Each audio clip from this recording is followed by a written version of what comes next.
The whole left them traumatised, and we had to leave the cinema when the undead waif started bleeding from her eyes and moaning, "I don't want to die."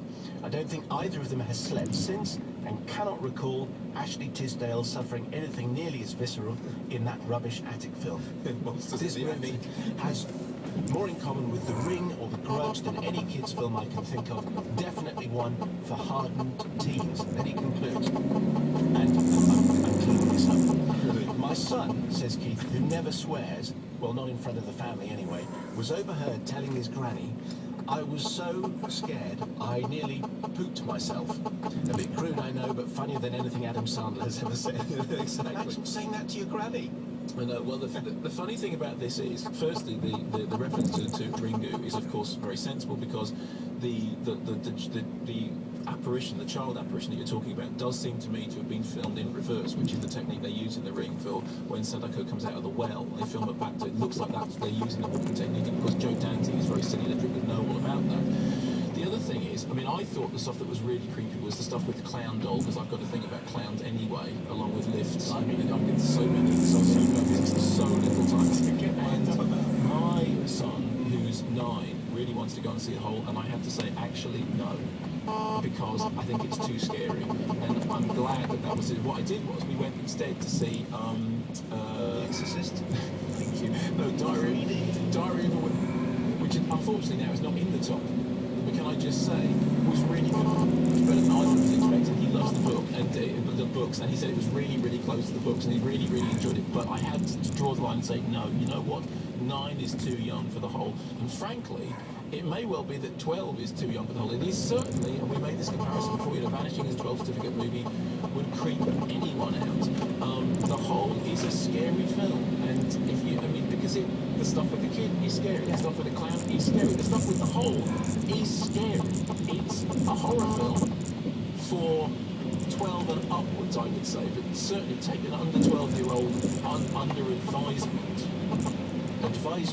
Yeah, actually, as I was getting towards the end of that sentence, I was wondering what that word was. Under advice, and for that John grammar is serving me well. Yes. PhD in English, I blame declining educational standards. Robert Hancock says, although the English dubbed subbed version of now Onibaba, The Whole, may have the whole as catch copy. Onibaba does not mean the whole. Japanese kanji in the title are Oni, devil, and Baba meaning hag. So it means devil hag. The Japanese also have another word for witch, which apparently is mayo. Is it? So Onimeo?